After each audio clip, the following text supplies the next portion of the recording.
En esta ocasión les hablaré primero sobre el desarrollo de la médula espinal, para luego comprender mejor su configuración externa. Entonces, la médula espinal es la porción del tubo neural menos desarrollada. Este de aquí es una vista anterior de un tubo neural muy esquemático. Están las tres vesículas primarias que ya las estudiamos. Nos queda estudiar esta porción inferior. Esta porción corresponderá o se convertirá en la futura médula espinal. Si hacemos un corte transversal a este nivel para estudiar el comportamiento celular, vemos cómo las células se distribuyen alrededor de un orificio. Entonces, esto es un orificio. Alrededor de este orificio están las células formando un neuroepitelio pseudoestratificado. Este orificio se continúa con los ventrículos que ya hemos estudiado. Este orificio dará lugar en una médula ya desarrollada al conducto central o el conducto ependimario. Hagamos un acercamiento para estudiar mejor estas células. Sí, un acercamiento así. Entonces, aquí está la luz, ¿sí?, del conducto central, y las células se distribuyen formando lo que parece un epitelio estratificado, o sea que tiene varios estratos o capas, pero en realidad todas las células están ancladas, unidas a la membrana basal. Esa es la definición de un epitelio pseudoestratificado, este neuroepitelio. Entonces esta de aquí es la luz. La zona que está más cerca a la luz recibe el nombre de zona ventricular. Se llama zona ventricular porque este conducto se comunica con los ventrículos. Las células que están en esta zona ventricular son células que tienen una alta actividad mitótica, de mitosis, de división celular. Por lo tanto, darán origen a células que se dirigen desde esta zona ventricular hacia la periferia. Por acá las ponemos. Entonces, los dos tipos principales de células son los neuroblastos y luego están los glioblastos. Todas estas células están mezcladas aquí. Los neuroblastos darán origen a las neuronas maduras, como las conocemos. Entonces los neuroblastos son neuronas inmaduras. Y los glioblastos darán origen a todas las células de la glía. Por ejemplo, astrocitos, oligodendrocitos. Bien, ¿qué sucede con estos neuroblastos? Para evitar dibujar toda esta capa de células, en esta capa pseudoestratificada, me voy a limitar a dibujar solamente estas líneas de color azul y ustedes saben que aquí están todas esas células. Entonces, lo que quiero que se den cuenta es cómo este orificio, que es de color blanco, que es este conducto, está sufriendo cambios, está como aplanado. Esto pasa porque desde esta zona ventricular hacia la periferia se están acumulando neuroblastos y también glioblastos. Están así acumulándose, por lo tanto ocupan lugar y presionan este orificio. Entonces estos glioblastos forman alrededor de esta zona lo que se conoce como capa del manto. La capa del manto dará origen a la futura sustancia gris de la médula espinal. Estas células de la capa del manto comienzan a especializarse. Cada vez que crecen, este orificio se reduce más y las células de la parte posterior, los neuroblastos de la capa del manto, que están en la parte posterior, comienzan a agruparse y a especializarse para realizar actividades sensitivas. Y los neuroblastos que están en la zona más anterior, los neuroblastos de la capa del manto que están en la zona más anterior, se organizan y se especializan para realizar actividades motoras. Y de esta forma se establecen dos placas. En la parte posterior, recuerden, esto es posterior, si esto es una vista anterior, posterior, posterior y esto es anterior. Entonces, la parte posterior recibe el nombre de placa alar y la parte anterior recibe el nombre de placa basal. Entonces, las células de la placa alar son células sensitivas y las células de la placa basal son células motoras. Hay otro grupo de células que está por este lado más o menos, que no están en este tubo neural, están por fuera del tubo neural. Y si recuerdan, cuando les expliqué sobre el desarrollo del sistema nervioso, a medida que el tubo neural se va cerrando, este es el surco neural, los pliegues neurales, a medida que se va cerrando hay un grupo de células, ¿sí?, que aquí está esquematizada como un cachito. Estas células escapan y cuando el tubo neural está cerrado, este es el tubo neural cerrado, estas células quedan fuera. Son las células de la cresta neural, que dan origen a varias células o a varias estructuras, pero ahorita lo que me interesan son dos, nada más. Dan origen a las células del ganglio de la raíz dorsal y a las células de Schwann. Quédense con esa idea que la vamos a retomar. Entonces están estas células que se escaparon, una vez que el tubo se cerró, se escaparon estas células. Y ahora los neuroblastos que están inmaduros, neuroblastos, son neuronas inmaduras, tienen que madurar. Aquí hay neuroblastos, acá hay neuroblastos, acá hay neuroblastos. Al madurar pasan, vamos a poner por acá, pasan de ser neuronas no polares o neuroblasto no polar, luego pasan a ser neuroblastos bipolares y por último se transforman en células, en neuronas multipolares, que son las neuronas que nosotros conocemos. Entonces, aquí está, toda esta es la capa de células, aquí está el conducto central que cada vez se va cerrando, acá están los neuroblastos especializados en funciones sensitivas que forman la placa alar, acá está el conjunto de células de los neuroblastos que forman la placa basal que cumplen funciones motoras, y por acá, vamos a ponerlo por acá, están estas células de la cresta neural que se escaparon. Bien, entonces, los neuroblastos de la capa, de la placa basal, se transforman en neuronas multipolares o neuronas maduras. Aquí está el cuerpo neuronal y mandan un axón directamente hacia el músculo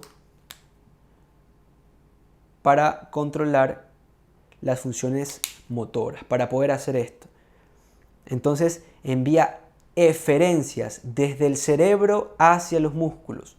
Eferencias. Entonces aquí está el cuerpo neuronal, un axón largo que llega para controlar los músculos. Las células de la cresta neural que están acá, aquí está el cuerpo neuronal, Vamos a borrar esto, vamos a ponerlo nada más así, un cuerpo neuronal. Se comporta como una célula bipolar. Manda un axón hacia la placa alar y manda un axón que acompaña a este nervio. Entonces, cuando pasa esto, cuando estos neuroblastos maduran, forman lo siguiente. Aquí solamente vemos una célula. Son muchas células que salen, muchas células, y forman, digamos, vamos a poner acá otra, ¿sí? Por acá también estarían más células. Forman las raíces. Esta de aquí se llama raíz ventral o raíz anterior, que es una raíz motora. Esta raíz es la raíz dorsal o sensitiva. Este conjunto de cuerpos o de somas neuronales, recuerden que son neuronas bipolares, ese conjunto de células forman un ganglio. Entonces este de aquí es el ganglio de la raíz dorsal. ¿Se acuerdan? Esas células son células de la cresta neural que dan origen a las células del ganglio de raíz dorsal, y aquí están. Y luego las células de Schwann que vamos a ver. Entonces, estas raíces se unen y forman a este nivel el nervio espinal. Facilísimo. Entonces, vamos a hacer por acá.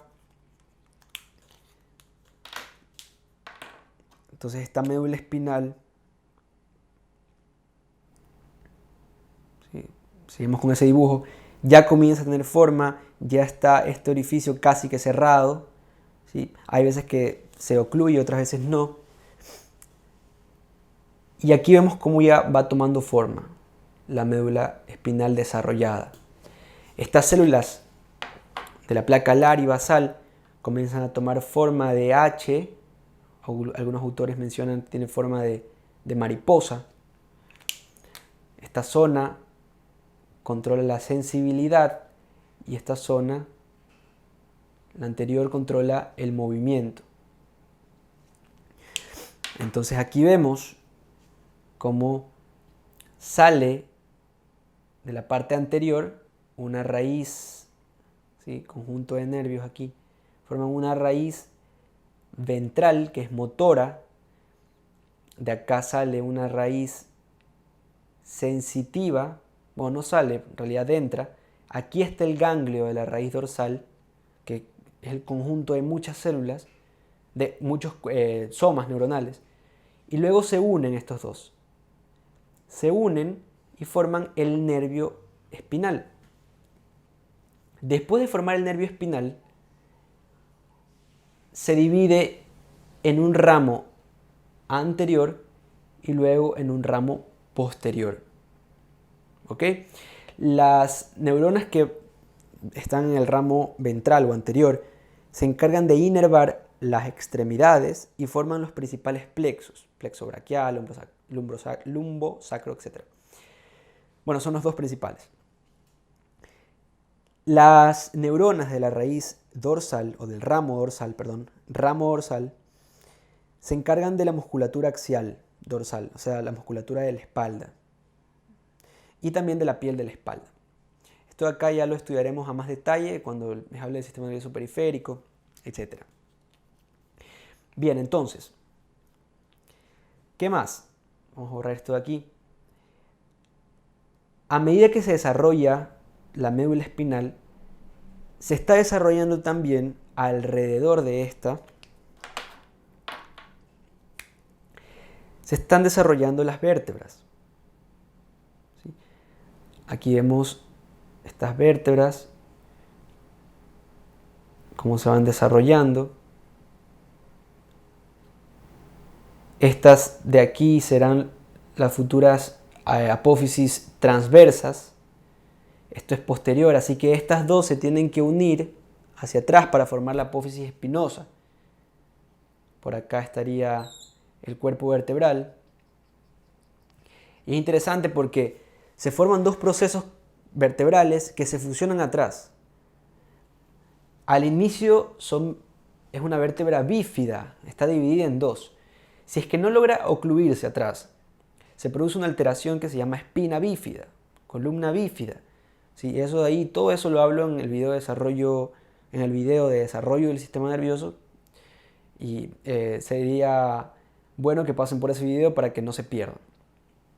Entonces, el objetivo es que se forme un armazón y la médula quede encerrada en este armazón óseo que se llamará vértebra. Ya vamos a revisar esto con más detalle. Lo último que quiero explicar antes de borrar el pizarrón es la sustancia gris toma forma de mariposa o de H. Todo lo que está en la periferia se llama sustancia blanca. Y se llama sustancia blanca porque están axones y aparte están mielinizados. Bueno, de hecho, estar mielinizados es lo que le da el aspecto blanquecino. La mielina es blanca. Entonces, voy a borrar esto de aquí para explicarles cómo se mieliniza el axón en la médula espinal. Entonces, si hacemos un acercamiento de esta zona, vemos acá la sustancia gris. Aquí está la sustancia gris, que aquí la hago con color verde. Y por acá está la sustancia blanca. Como es el asta anterior, está aquí la neurona, una neurona multipolar, que manda su axón hacia la periferia. Y aquí viene lo siguiente. Este axón está ocupando tanto el sistema nervioso central, porque estoy todavía dentro de la médula forma parte del sistema nervioso central, y también está formando parte del sistema nervioso periférico, ¿sí? Para formar el nervio espinal. Entonces, hay una célula destinada a formar mielina dentro del sistema nervioso central y hay una célula especializada para formar mielina en el sistema nervioso periférico. La célula responsable de formar mielina en el sistema nervioso central se llama oligodendrocito. Esta célula se caracteriza por tener varias prolongaciones y se encarga de producir mielina en el sistema nervioso central. Esta célula, el oligodendrocito, deriva de estas células inmaduras, de los glioblastos, que son células que no producen, no son excitables como las neuronas, no producen sinapsis, no tienen conducción eléctrica, sino que son células que están distribuidas y le dan soporte y nutrición a las neuronas. Entonces estos glioblastos, uno de los glioblastos, en el video de desarrollo del sistema nervioso hablo de algunos, astrocitos, oligodendrocitos. Estos oligodendrocitos se encargan de producir o de sintetizar mielina en el sistema nervioso central. En el sistema nervioso periférico hay otras células que se conocen como células de Schwann. Perfecto, acá están. Estas células de Schwann, ¿de dónde derivan? De las células de la cresta neural. Son esas células que se escaparon al momento del cierre. Bien, entonces estas células de Schwann, si esto es un axón, estas células de Schwann lo que hace es enrollarse. Se enrollan en el axón y se necesita, una célula de Schwann se encarga de un axón. Aquí vemos como 3 células que están en un solo axón, pero una se encarga de todo un axón. A diferencia de los oligodendrocitos, que un oligodendrocito puede darle mielina hasta 50 axones, por su característica que tienen varias prolongaciones. Entonces esta mielinización continúa hasta aproximadamente el primer año de vida postnatal. Muy bien, entonces continuemos con esto de acá. Ahorita voy a borrar la pizarra y voy a explicarles que tiene que quedar bien claro cómo queda envuelta o cubierta esta médula espinal ya desarrollada en este cartucho óseo que se llama vértebra. Bien, es importante que al momento de estudiar la médula espinal se haga un breve repaso de la columna vertebral. Ahorita no voy a hablarles de la anatomía de la columna vertebral, pero sí me gustaría recordarles cómo está constituida una vértebra típica. ¿Ok? Entonces, una vértebra típica está formada por un cuerpo vertebral. Esta es una vista lateral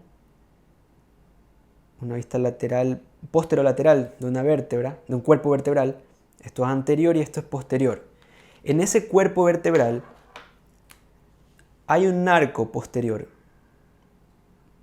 Entonces esto es un arco posterior. En ese arco posterior, ese arco está dividido. La parte más anterior, esta zona de aquí, se llama pedículo y la zona posterior se llama lámina. En la unión pedículo y lámina, en la parte superior aparecen unas apófisis que se llaman apófisis articulares superiores. Y en la parte inferior están las apófisis articulares inferiores. Por acá vemos la otra como sobresale. Fácil. Justo en esa unión, pero no hacia arriba ni hacia abajo, sino hacia los lados, así, están las apófisis transversas. Y en la parte posterior, justo en la unión de las dos láminas,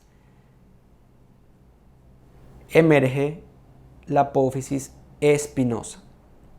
Esto es esquemático, así no se ven las vértebras. Esto es para que se entienda. Entonces, de esta forma, aquí se establece un orificio que se superpone con el orificio de otra vértebra y se forma un conducto vertebral por el que desciende o asciende la médula espinal. Entonces, viendo una médula desde arriba, aquí está esta es la parte anterior, acá está la parte posterior, aquí está la sustancia gris en forma de mariposa o de H, ¿sí? Aquí está el orificio, conducto central. Recordemos, hay una raíz anterior sensitiva, una raíz posterior sensitiva, anterior motora, que se unen y forman el nervio espinal, que luego se divide en un ramo posterior y un ramo anterior. Y acá hay otras divisiones que ya después se estudian. Entonces esta médula espinal queda protegida por esta estructura que se llama vértebra, que si la vemos desde arriba, esta apófisis espinosa queda acá atrás, que se comunica con las láminas. Estas son las láminas, así, las láminas. Hacia los lados están las apófisis transversas de un lado, por acá está la apófisis transversa del otro lado, y en la parte anterior está el cuerpo vertebral. Entonces ahí vemos una vértebra desde arriba y la médula en el interior. Entonces las raíces quedan dentro de la vértebra y el nervio espinal ya sale. ¿Por dónde sale el nervio espinal? Entonces recuerden que aquí vamos a hacer una vista lateral, anterolateral de una vértebra, pero un poco ya más realista. Aquí está la parte superior del cuerpo vertebral. Entonces esta parte posterior está el pedículo, que tiene una muesca. ¿Sí? Tiene una muesca que forman la incisura vertebral. Hacia arriba las apófisis articular superior, apófisis articular inferior. Hacia atrás se comunica con la lámina. Esto pasa del lado de acá también. Y acá forma la apófisis espinosa. ¿Sí se entiende eso? Entonces, a los lados están las apófisis transversas. A cada lado. Tampoco está tan realista, pero es menos esquemática que esta, menos simple. Ok, entonces, la médula espinal, vamos a hacerla con color rojo, está aquí. Voy a omitir la sustancia gris y todos estos detalles. Y vemos cómo esta médula desciende. Acá abajo está otra vértebra. Y esta vértebra tiene lo mismo, una muesca y apófisis articular superior que se articula con la inferior de la vértebra que está arriba. ¿Sí? De esta forma se establece un agujero aquí, que se llama agujero intervertebral entre las vértebras, que no es lo mismo que el agujero vertebral, que es este agujero vertebral. Entonces aquí la médula desciende o asciende, porque recuerden que llevan fibras que suben y bajan. Y vemos cómo a este nivel salen los nervios espinales. ¿Sí? Por acá está el ganglio, raíz posterior, raíz anterior, se unen y forman el nervio espinal. ¿Ok? Eso tiene que quedar bien claro. Por ejemplo, aquí estaría el disco intervertebral, ¿sí? Que es acá lo podemos poner, es un disco de cartílago que está entre las vértebras, que está formado por un disco, un anillo externo que es de fibrocartílago, y la zona del centro es una estructura gelatinosa que se llama núcleo pulposo, que se ha visto que cuando aumenta la presión, por ejemplo cuando se carga mucho peso, este núcleo pulposo tiende a salir, y cuando el anillo no logra aguantar, se hernia el núcleo pulposo y puede lesionar aquí, presionar las raíces. ¿Sí? Todo esto aquí después lo estudiamos. Quiero que quede bien claro esto de cómo se forma, cómo está dispuesta la médula espinal en relación a las vértebras y por dónde emergen los nervios espinales. Ahora, esta raíz en realidad se la ve que nace a este nivel, pero en realidad está emergiendo más arriba. Crece más arriba. Esto quiere decir que no existe una sincronía entre la médula espinal y las vértebras, y la columna en general. O sea, que no crecen al mismo tiempo. Y eso es lo que voy a explicar a continuación.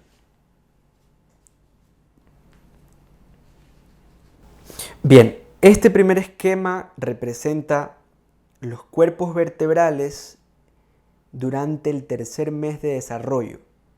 Sí, están esquematizados como esferas porque lo que quiero representar es que no están desarrollados. Y acá vemos la columna vertebral, la parte inferior, o sea, desde las vértebras lumbares, sacras y coxígeas de una persona adulta, o sea, las vértebras ya desarrolladas. ¿Ok? Entonces, esto de aquí es anterior y esto es posterior, al igual que acá, anterior y posterior. Quité los cuerpos, las apófisis espinosas, que ahorita no importa, y hago esto para explicarles la relación que tiene la médula espinal con las vértebras durante el desarrollo. Durante el tercer mes de desarrollo, la médula espinal ocupa toda la longitud de la columna vertebral. Va en todo su recorrido y se inserta mediante las envolturas que se llaman meninges en las vértebras coxígeas. ¿Ok? Entonces esta médula espinal, aquí en este dibujo, está envuelta en 3 membranas, en 3 meninges. 3 meninges, que significa membrana. Estas meninges son de adentro hacia afuera, o sea, desde la que está más pegadita la médula hacia afuera. La más pegada es la pía madre, le sigue una membrana que se llama aracnoides y por último está la dura madre. Estas son las 3 meninges que están en el sistema nervioso central, están en el cerebro y también están en la médula espinal. Ya en un video les explicaré a detalles todo acá. Pero entonces, la médula espinal, junto con todas sus membranas que podemos aquí, toda esta línea roja están estas 3 meninges, llega hasta nivel coxígeo, en todo su recorrido. Cuando comienza a desarrollarse, la médula espinal comienza a crecer más rápido. Los cuerpos vertebrales crecen y comienza a estirarse más rápido que la médula espinal. Y al pasar esto de aquí, la parte final de la médula espinal queda, esto es médula espinal, queda justo a nivel del borde inferior de la vértebra lumbar 1. O podemos decir que está entre L1 y L2. Hasta aquí llega la médula espinal y llega a la parte más inferior, forma lo que se conoce como cono medular.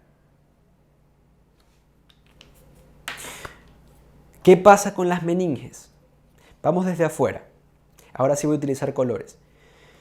La dura madre, que es la más externa, se localiza a nivel aproximadamente entre S1 y S2. Entonces aquí está la dura madre entre S1 y S2. Sigue el trayecto del conducto medular y al final forma un fondo de saco. ¿Sí? Se llama fondo de saco dural.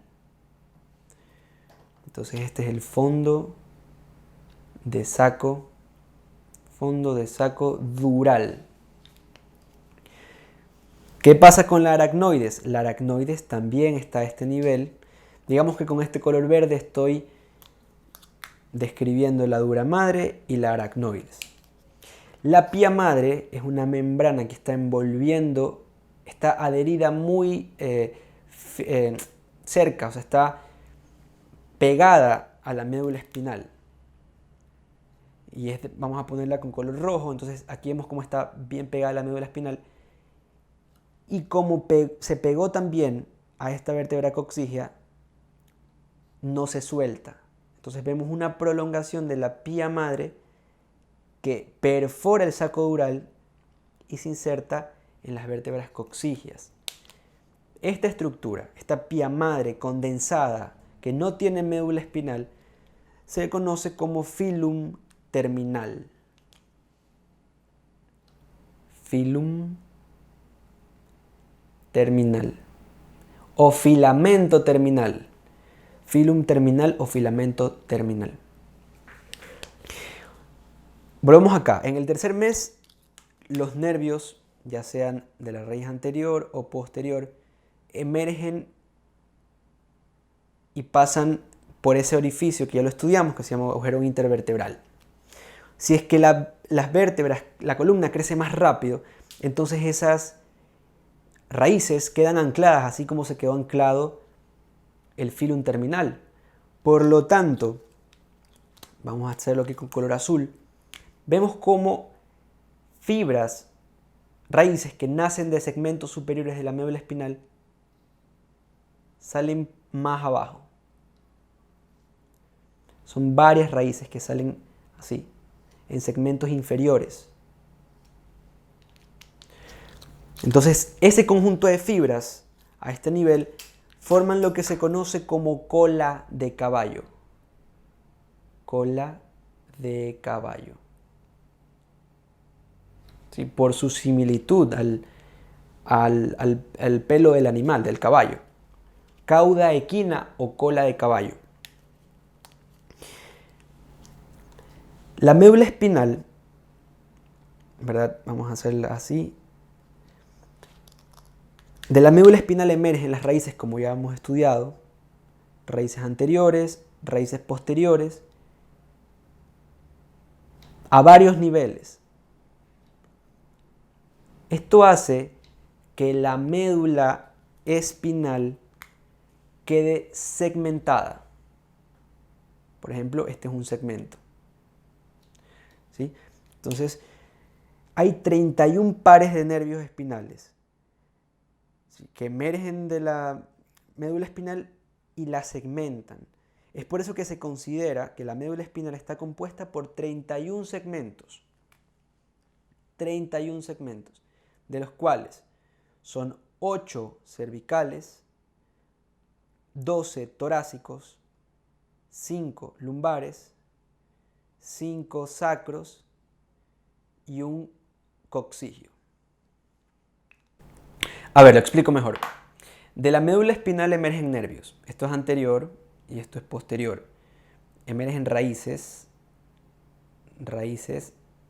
anteriores, por atrás posteriores, con el ganglio de raíz dorsal, y se juntan para formar el nervio espinal. Eso de ahí pasa en ambos lados y en varios niveles. ¿Ok? La emergencia de estas raíces segmenta la médula espinal. La segmenta, la divide. Esto es un segmento, este es otro segmento, etc. Se considera que la médula espinal está compuesta por 31 segmentos. Son 8 segmentos cervicales, 12 torácicos, 5 segmentos lumbares, 5 segmentos sacros y un segmento coccigio. ¿Ok? Entonces, ¿a qué nos suena esto de acá? A estos números, a los números de las vértebras. ¿Ok? Tenemos 8 segmentos cervicales, pero hay 7 vértebras cervicales. Entonces, vamos a poner aquí las vértebras cervicales. Aquí está la primera, la segunda, tercera, cuarta. Vamos a poner por acá. Creo que por ahí está bien. Entonces, aquí está la médula espinal. La raíz, la primera raíz, que se llama C1, ¿ok?, pasa por encima. A ver, digamos que vamos a completar aquí el dibujo. Por acá está la apófisis articular superior, apófisis articular inferior. Por acá está la apófisis transversa. ¿Ok? Por aquí es que tienen que atravesar, por estos agujeros, los nervios espinales. Entonces, el nervio espinal C1 pasa por encima de la primera vértebra, por acá, por arriba. ¿Sí? ¿Sí ven? Por arriba. C2 pasa por arriba de C2. C3 por arriba de C3, C4 por arriba de C4, C5 por arriba de C5, C6 por arriba de C6, ¿verdad? Nos quedamos en C6, ¿verdad? Acá esquemáticamente vamos a continuar C6. A ver, 1, 2, 3, 4, 5, ¿verdad? Acá está C6, ¿verdad? C6 pasa por encima de C6, por encima de C6. Luego viene el segmento cervical 7, que pasa por encima de C7. El segmento cervical 8, como no tenemos 8 vértebras cervicales, por lógica va a salir por encima de T1. Es fácil, ¿no? Entonces, si decimos C7, bueno, C7, entonces sale por encima de C7. Si es C8, entonces sale por encima de T1 porque tenemos 8 vértebras torácicas. Perdón, 8 vértebras cervicales. De ahí, el segmento, por esta razón, por tener 8 segmentos cervicales, por ejemplo, si hablamos de T1, la ley es que pase por encima, pero no, ya está ocupado por esta raíz. Entonces, a partir de T1 en adelante, todas las raíces van a pasar por debajo. ¿Ok? Entonces, T1, ¿por dónde sale? Por encima, o más fácil, por debajo de T1. ¿Ok? El segmento torácico 2, por debajo de T2, y así sucesivamente. Bien, ahora sí, estudiemos la morfología de la médula en desarrollo. Perdón, estudiemos la morfología de la médula ya desarrollada. La médula espinal tiene forma de un tallo cilíndrico, pero es un cilindro que no es uniforme, puesto que presenta dos ensanchamientos o intumescencias a lo largo de su recorrido. ¿Ok?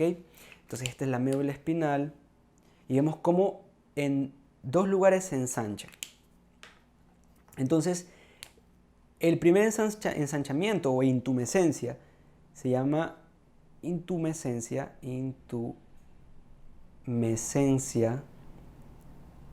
cervical. Y la de abajo se llama intumescencia lumbosacra. Esto aquí es el cono medular. ¿Ok? Entonces, ¿por qué razón pasa esto? ¿Por qué en esos sitios en específico la médula espinal se hace como más grande? Lo que pasa es que ahí la sustancia gris, esta sustancia gris de la médula espinal comienza a aumentar de tamaño porque las células que están en esta zona, que son células motoras, y también las células que están acá, las sensitivas, comienzan a proveer más axones porque a este nivel salen los axones para formar los nervios espinales de los miembros superiores a nivel cervical y de los miembros inferiores a nivel lumbosacro. Dicho de otra forma, a nivel de las intumescencias se forman los principales plexos. A nivel del ensanchamiento cervical, el plexo braquial, que se encarga de inervar los miembros superiores, y a nivel de la intumescencia lumbosacra se forma el plexo lumbosacro, que se encarga de inervar a los miembros inferiores. ¿Ok? Entonces en esa zona hay muchos axones que envían nervios y por esa razón está ensanchada la médula espinal. La intumescencia cervical va desde C3 hasta T3 y la intumescencia lumbosacra va desde T10 hasta L1 o L2. ¿Sí? Que más o menos a ese nivel ya se forma el cono medular y se acaba la médula espinal. Bien, la médula espinal no es rectilínea. ¿Sí? La médula espinal sigue el recorrido de la columna vertebral, se ajusta a las curvaturas de la columna. Recordemos que hay una curvatura cervical, una torácica, una lumbar y una sacra. ¿Sí? Acá estaría la cabeza de la persona, está mirando hacia adelante. ¿Ok? Entonces sigue ese recorrido. ¿Sí? No lo replica, trata de seguir las rutas más cortas, sin embargo, se parece mucho al recorrido. Bien, entonces, en un corte transversal de la médula espinal,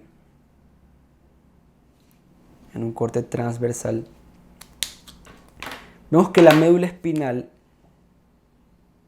tiene en el centro un núcleo de sustancia gris en forma de mariposa o forma de H, que al tomar esta forma se establecen astas, un asta posterior y un asta anterior. ¿sí? Entonces esta de aquí es el asta posterior de la médula espinal, de la sustancia gris, y esta de acá es el asta anterior. La sustancia blanca, que sabemos que son axones mielinizados, en este caso por oligodendrocitos, también reciben el nombre. Recuerden que aquí está este surco que corresponde al septo, que se forma cuando las células del neuroepitelio se fusionan, se unen para ocluir o intentar ocluir este conducto central. Entonces, este septum de aquí, este tabique, y este surco de acá, que se forma de manera natural por la proliferación de los neuroblastos, ¿sí? Que proliferan y de cierta forma se forma este surco que es bien profundo, divide la sustancia blanca, y también gracias a la sustancia gris, se divide en un cordón, esto se llama cordón posterior, en un cordón lateral, y este es un cordón anterior. ¿Sí? ¿Qué más? Ya sabemos aquí que hay dos surcos que ya están establecidos. Este surco profundo, ¿sí? Este surco profundo de aquí, que recibe el nombre de fisura media anterior. Atrás está este otro, vamos a poner aquí la sustancia gris, este otro surco, ¿sí? Que recibe el nombre de surco posterior. Surco anterior o fisura media anterior, surco posterior. Existen además 4 surcos más. Estos surcos se producen por la emergencia de las raíces de los nervios. Entonces aquí emergen estos nervios y se forma otro surco. Este surco está anterior pero lateral, entonces se llama surco anterolateral. Y atrás también están emergiendo, ¿sí? Estos surcos no se ven en cortes así. Están emergiendo las raíces posteriores.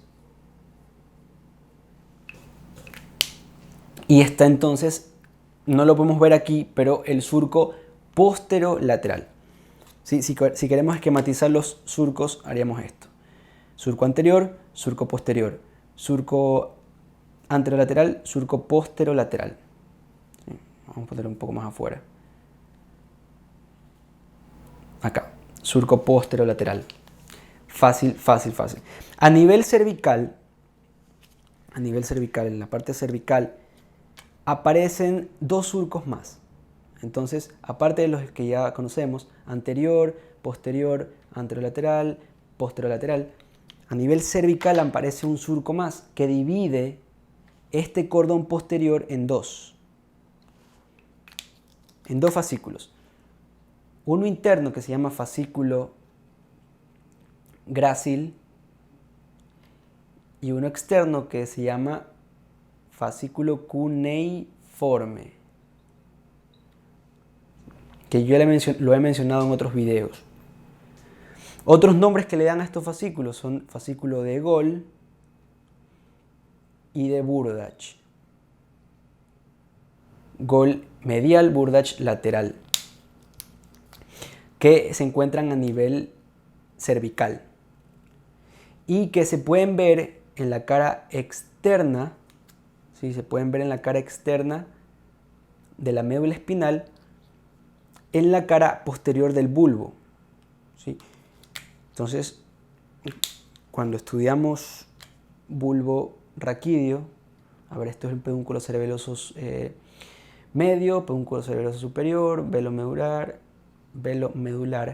Acá está el pedúnculo cerebeloso inferior. Entonces, aquí está. Entonces, esta es la parte la cara posterior del bulbo. Este es el surco posterior, surco posterolateral del bulbo, que también se continúa con el surco posterolateral. Por acá sería el surco posterolateral de la médula. Pero se acuerdan que a este nivel, esta zona está dividida por un surco que se llama surco intermedio. ¿Sí? Y a este nivel se encuentran los tubérculos de Gol y de Burdach. ¿Sí? Esto de aquí lo explico en configuración externa del tallo encefálico. Sería bueno que vean ese video. Muy bien, entonces, para finalizar el video les voy a hablar brevemente de las funciones de la médula espinal, ya que todo eso se lo estudia a detalle en un video donde hablaré de la configuración interna. La principal función de la médula espinal es funcionar como un puente de comunicación. ¿Sí? Un puente o como una carretera, una vía de comunicación entre el cerebro y el resto del cuerpo, o sea, el sistema nervioso periférico. Entonces, para decirlo de otra forma, moviliza los comandos motores que el cerebro manda hacia el cuerpo. ¿Sí? Esto se llama eferencias. Y también moviliza la información sensorial que viaja desde el cuerpo, piel, etcétera, hacia el cerebro. ¿Sí? Eso se llama aferencia. Aferencia. Aparte, la médula espinal coordina reflejos. ¿Sí? Hay varios reflejos, los estudiaremos a detalle en otros videos, pero quiero poner como ejemplo el reflejo de retirada con reflejo extensor cruzado. ¿Sí? Les explico. Aquí está una pierna derecha, una vista lateral de una pierna derecha. Es una persona que está caminando. Aquí está la rodilla. ¿Sí? Más o menos así. Entonces esta persona está a punto de pisar una piedra filosa, puntiaguda, que va a lastimar a ese pie. Por acá vamos a poner a la médula espinal, que es la responsable de hacer que la persona sienta ese dolor que produce pisar una piedra filosa, y también hacer que la persona retire la pierna. ¿Cómo es eso? A ver, entonces, en la piel hay nociceptores, que son receptores de dolor. Nociceptor nocivo, ¿sí? Dolor, son receptores del dolor. Entonces, a partir de esos receptores que están localizados aquí, la información viaja desde la periferia, es decir, una aferencia, llega al ganglio de la raíz dorsal e ingresa por el asta posterior, que es sensitiva, el asta posterior de la médula espinal. De allí se hace sinapsis, ¿verdad?, en una neurona motora, y esa neurona motora controla una eferencia, ¿sí? Entonces esto llega hasta acá, asciende por la médula espinal, el cerebro representa esa sensación como dolor, pero también se manda una sinapsis acá a la neurona motora para que ésta controle un músculo que está aquí, ¿sí? Este músculo isquiotibial, controla este músculo isquiotibial, en este ejemplo, ¿verdad?, para que la persona haga esto. Flexione la pierna. Es un músculo flexor. ¿Sí? para que la persona flexione la pierna y la aleje, perdón por el dibujo, y la aleje del estímulo doloroso. Entonces este músculo que está aquí se contrae y la persona flexiona la pierna. Perfecto. Pero lo interesante de esto, de este reflejo es complejo. Ahorita estoy dando una idea general. Aparte de hacer sinapsis con esta motora neurona del mismo lado donde se envió la señal, también se manda una sinapsis, se manda una sinapsis hacia una motoneurona del lado contrario para controlar los músculos extensores. Los músculos extensores de la otra pierna. En este caso, el cuádriceps femoral. ¿Para qué? Para que esta persona, aparte de retirar la pierna, la otra la mantenga firme para evitar caerse. ¿Sí? Es una maravilla. Esto aquí es uno de los reflejos. Por ejemplo, otro reflejo es el reflejo rotuliano, que tiene más o menos este esquema. ¿Sí? Todo esto aquí lo vamos a ir detallando en otros videos. Bien, entonces con esto concluyo el video. Espero que les haya sido muy útil. Si tienen alguna duda, por favor, déjenme en los comentarios y hasta la próxima.